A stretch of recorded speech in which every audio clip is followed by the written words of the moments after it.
Ndasubiriye kubakaze inshuti banywanyi mubana natwe mu makuru n'ibiganiro tubandanya gushikiriza kuri nomuresha kuri yanyu mukunda cyane muri Rudende Sange TV umunesha kure bashikiriza amakuru n'ibiganiro biba bigezweho kandi biba byakuruwe amatohoza mu bisata bitandukanye.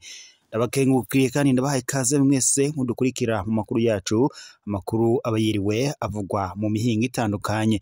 Ndabahaye mwiriwe, abandi ndabahaye mwaramutse bivanye naho muherereye. Iri ni iteka n'umunezero ntangire byo gusubira kubana namwe banywanyi bacu mubana natwe mu makuru n'ibiganiro tubandanye gushikiriza kuri imunesha kure yanyu mukunda cyane muri Rudende Sange TV. Imunesha kure ibashikiriza amakuru n'ibiganiro biba bigezweho kandi biba byakuruwe amatohoza. Ndabakengurukiye rero ndabahaye n'ikaze mu makuru tugira tubashikirize kuri iyi saha ku igenekerezo rya 12 ruheshi uyu mwaka wa 2025. N'amakuru menshi cyane, n'amakuru hambaye, n'amakuru araza gushimikira ku ngingo nkuru zikurikira. Umukuru w'igihugu cy'u Burundi Evariste Ndayishimiye kuri iri genekerezo akaba yitabiriye inama y'abakuru b'ibihugu bigize umuryango wa Afrika yunze ubumwe. Ikaba ari inama iriko irabera mu gihugu ca Angola. Ikaba ari inama rero irongowe na perezida wa Angola Joao Lourenço.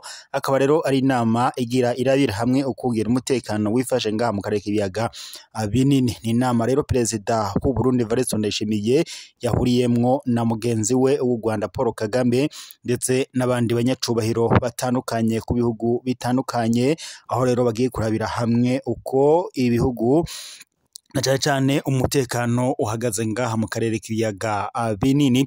Perezida w'u Burundi Evariste Ndayishimiye ariko aragirizwa ko ngo ari we ariko arahungabanya umutekano mu buseruko bwa Repubulika Iharanira Intwaro Rusange ya Kongo.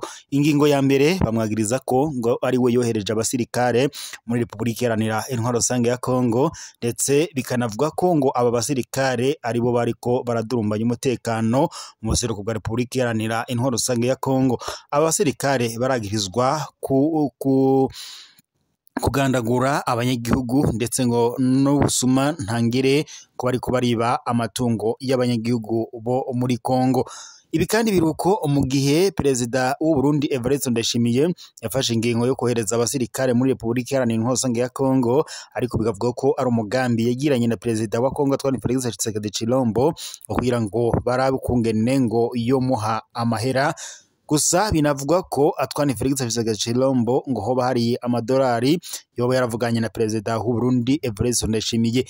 Nubwo perezida w'u Burundi we atavyemera, avuga ko ngo yabohereje mu rwego rwo kugira ngo afashe Kongo ngo kugarukana umutekano. Ni mu gihe kandi ingabo za Afrika y'ubuseruko EAC zari zoherejwe muri Repubulika Iharanira Intwaro Rusange ya Kongo zose zavanyweyo ku ngingo zari zafashwe, ariko perezida w'u Burundi we Evariste Ndayishimiye bikavuga ko rero ari we kuri ubu afiseyo abasirikare, kandi aho rero Repubulika Iharanira Intwaro Rusange ya Kongo ifitaniye umubano n'igihugu cacu c'u Burundi nk'uko amakuru duhabwa n'amasoko yacu abidushikiriza. Muri iyi nama rero perezida wa Angola Joao Lourenço afashe ingingo ko perezida w'u Burundi Evariste Ndayishimiye agomba kuvana abasirikare biwe muri Repubulika Iharanira Intwaro Rusange ya Kongo. Gusa amakuru yihuta cyane biravuga ko icuka kimaze kuba kibi ngaha muri iyi nama iri kurabera muri Angola, aho ndetse binavuga ko hagati y'u Rwanda n'u Burundi ibintu bitaba bimeze neza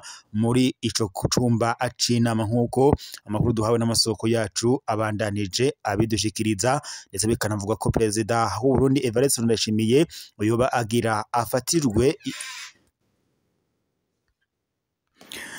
Amakuru rero turiko turahabwa n'amasoko yacu ngaha muri Angola biri kuvuga ko kuri ubu perezida w'u Burundi Evariste Ndayishimiye ngo yoba agira ashirirwe ko ibihano n'umuryango wa Afrika y'ubuseruko murantunga Afrika yunze ubumwe, ndetse izo ngingo zikaba zifashwe na Joao Lourenço ndetse n'abandi bafadikanyije kurongora. Mwe kandi murabizi ko uyu muryango urongowe na perezida wa Angola Joao Lourenço ndetse akaba ndetse na perezida w'u Burundi Evariste Ndayishimiye nawe yari muri bamwe barongoye iyo irishira hamwe nyine rya Afrika yunze ubumwe. Naho muri Tanzania ho abarundi amajana bafashwe, abana 13 barapfungwa inyuma yo gusaba impembo yabo.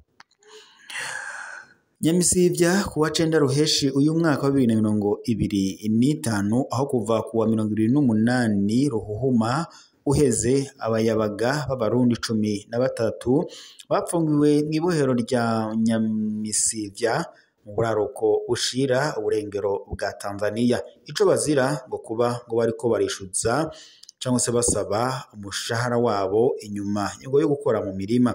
Bafise imyaka iri hagati ya 12 ndetse na 18.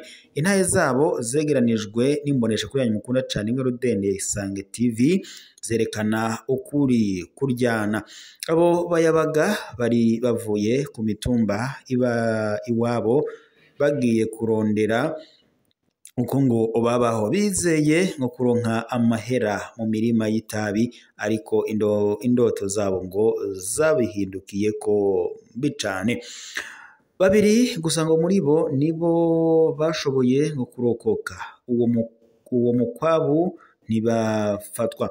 Wa mbere agira uko mwijoro rimwe urwaruka rw'inkorabara rwo muri Tanzania rwitwaje amahiri rwashitse, baratwegereranirije baratwagiriza ko turiko dutera akajagari kuko ngo twariko turasaba imishahara yacu, niko bashinga intahe. Baragiye mu nyuma baragaruka n'abapolisi. Jewe naratomboye, nari mu kazu ka Nsorwomwe, nari nyegeje, bukeye narashoboye gusubira mu Burundi. Wa kabiri ngo yarokotse, yari yavuyeyo buca haba uwo mukwabu ngo wo kubafata kuwa 5 Rusama. Nari maze amezi 18 nkora muri iyi mirima, amezi 12 muri iyo ngo ntarahabwa n'ikirundi. Umukoresha wanje ngo wa kabiri yaranyumviye ikigongwe, yaciye aha amafaranga iyo misore y'inkorabara kugira ngo intorokeshe mwibanga, niko yigana. Bose hamwe bari 15, 13 barafashwe, 2 barahunga. Bose n'abana canke bahabwa kuba nkabo bari bagiye kurondera ico batunga. Ubu baramaze kwinjira mu ntambara batazi. Amakuru duhabwa n'amasoko yacu avuga ko uwo mukwabu uri mu byateguwe bikomeye kuva mu mwaka uheze. Abarundi amajana bakorera muri Tanzania barahagaritswe bagirizwa gusaba agahembo kabo canke ngo bagahagarikwa n'urwaruka rw'inkorabara rw'umugambwe uri ku butegetsi ngaha mu gihugu ca Tanzania, mu gihe bariko ngo baragaragaza gutahuka mu gihugu cabo. Benshi muri abo bakozi bakora ku isizeni bahereza mu busho bwo muri Tanzania budaciriwe imanza. Indongozi za Tanzania zivuga ko nkuko nyine vyiganwa n'abanyagihugu, bavuga ko indongozi za Tanzania zivuga ko ngo hari amasezerano ariko aravugwa ko hagati ya leta y'u Burundi ndetse mu ntumbero yo kurekura abo bayabaga 13 b'inyamisivya, ariko iminyamisivya nta rubanza na rumwe rurategekanywa. Imiryango ku mpande zibiri hirya no hino y'urubibe irarindiriye ibibaye. Mu kurindira abo bayabaga 13 baryamye mwibuye kuko bubahutse usaba agahembo kabo nkuko bishikirizwa nabo twayaze.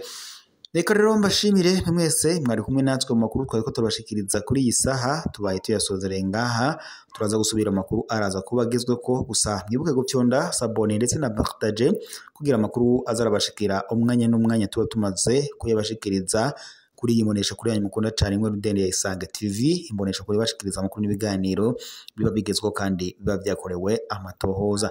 Ndabakangurukiye rero mwese mwadukurikiraga muri mu mihinga itandukanye, abari mu bisagara bitandukanye, amazona atandukanye n'uducimiro dutandukanye bigize igihugu cyacu Burundi.